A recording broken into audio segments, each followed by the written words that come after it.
في شهر فبراير سنة 2014 وتحديدا في نجع أبو شجرة تابع لمركز أخميم في محافظة سوهاج، الدنيا اتقلبت لما أشرف صبحي راح اسم الشرطة وهو مش شايف قدامه. الأب دخل مكتب رئيس المباحث وهو بيترعش وصمم يقابله فورا، وأول ما وقف قدامه قال له كلام هز الاسم كله: يا فندم أنا ابني بيضيع وبيضيعنا معاه. شنودة ابني قافل على نفس الأوضة بالشهور، بقى بيكلم ناس من إسرائيل ليل نهار وعاوز يهرب ويتجند في تل أبيب. وشنودة قال له صراحة: أنا متجوز واحدة يهودية من تل أبيب وعاوز أروح لها. قبل ما أكمل لك الحكاية وأخش لك في التفاصيل، لو أنت من النوع اللي بيحب المحتوى ده ما تنساش تدعمنا باللايك على الفيديو والاشتراك في القناة وتفعل زر الجرس عشان يوصل لك كل الحكايات اللي جاية. الحكاية بدأت من شنودة أشرف صبحي اللي اتولد يوم 8 ديسمبر سنة 1989. الأسرة بسيطة، والده شغال فراش في شركة ووالدته ربة منزل، وشنودة بدأ يشتغل من وهو عنده 9 سنين في ورشة نجارة مع عمه بمرتب 30 جنيه في الأسبوع سنة 1998 عشان يساعد أسرته، وفضل يشتغل بجانب دراسته لحد ما خد الدبلوم سنة 2006. وبعد الدبلوم حاول يدور على وظيفة حكومية أو شغل ثابت لكنه فشل، فرجع لمهنة النجارة وتمرس فيها وبدأ يتنقل بين الورش لحد ما فتح ورشته الخاصة في 2010. ومع قيام ثورة 25 يناير 2011 الشغل اتأثر جدا والورشة قفلت، وده خلى شنودة يعيش حالة من اليأس لحد ما واحد صاحبه شغال في شرم الشيخ نصحه يسافر يشتغل سواق هناك. شنودة سافر شرم الشيخ في 2011 واستلم شغل سواق في قرية سياحية، وأول ما وصل هناك انبهر بالحياة والرفاهية وبدأ يتجاهل العادات والتقاليد اللي اتربى عليها في سوهاج، وبدأ يسأل نفسه ازاي يعيش في المستوى ده. وفي يوم استلم مهمة توصيل جروب سياحي من إسرائيل، وكانت بينهم بنت اسمها نيكولا، ونيكولا دي كانت بتتكلم عربي بطلاقة، وبدأت تتقرب من شنودة وتقعد جنبه في العربية وبدأت تسأله عن تفاصيل حياته وأهله ودراسته وحتى المواد اللي كان بيحبها، وشنودة كان بيرد على كل أسئلتها بعفوية. وهي بدأت تسأل عن أوضاع مصر وقت الثورة ورأي الناس في الحكومة والجيش، وهو كان بيجاوب بكل اللي بيسمعه.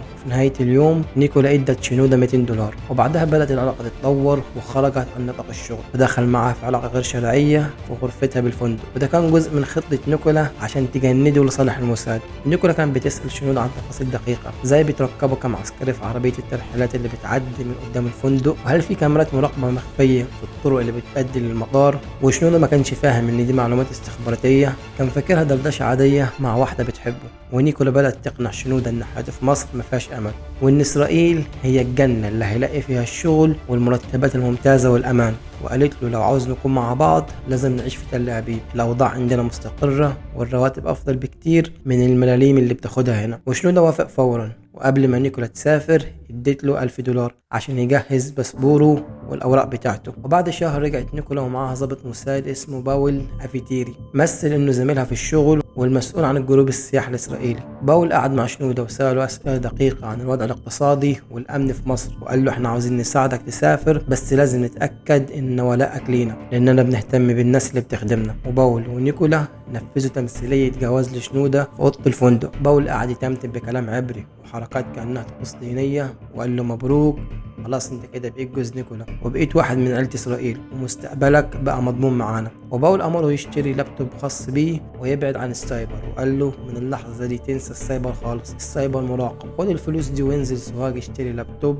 وهعلمك ازاي تستخدم ايميلات سرية مشفرة عشان تتواصل معانا عبر نافذة إحياء إسرائيل. وده كان موقع يوحي في شكله إنه موقع إخباري لكنه كان موقع بيستخدموه الجواسيس عشان يرسلوا المعلومات. وشنودة رجع سوهاج واشترى لابتوب وفضل متواصل معهم يوميا، وبسبب ركود السياحة الفندق استغنى عن خدماته فرجع سوهاج نهائيا وحبس نفسه في أوضته وعمل بروفايل فيسبوك كتب فيه إن محل إقامته تل أبيب وبيشتغل في الموساد الإسرائيلي، ورسم نجمة داوود على كتفه. والموساد تواصل معه وطلب منه إنه يسافر لجنوب السودان كدولة تالتة عشان ياخد تأشيرة دخول إسرائيل من هناك. وشنودة طلع تأشيرة سفر لجنوب السودان بحجة إنه بيدور على شغل، وسافر فعلا. وهناك استقبلوا عميل للموساد اسمه جاك، كان عارف شكل شنودة من الصور وخدوا سكنه في فندق. ومش بس كده، ده كمان وفر له مصروف بالدولار واداله كارت عليه كلمة السر باللغة العبرية، وقال له ده الكارت اللي هيفتح لك أبواب السفارة الإسرائيلية هنا، حافظ عليه زي عينك. ويوم الموعد جت عربية خدت شنودة من الفندق، والسواق وصل شنودة لحد باب السفارة الإسرائيلية في جوبا.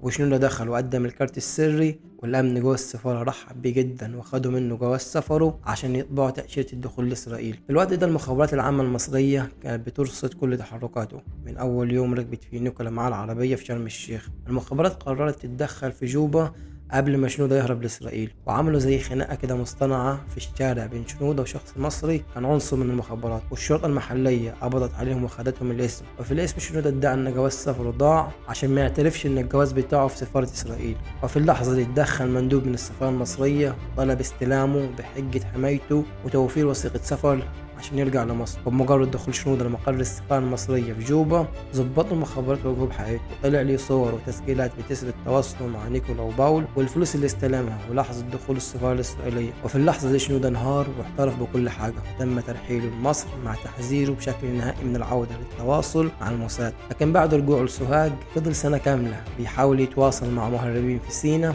عشان يدخل إسرائيل من الأنفاق غير الشرعية. ولما ولد شنودة شاف إصراره والكتب العبرية قرر يبلغ عنه يوم 17 مارس 2014. تم القبض عليه وهو متلبس، وفي التحقيقات اعترف صراحة بحبه لإسرائيل وحاول يتهم والده إن كان شريك معاه عشان ينتقم منه.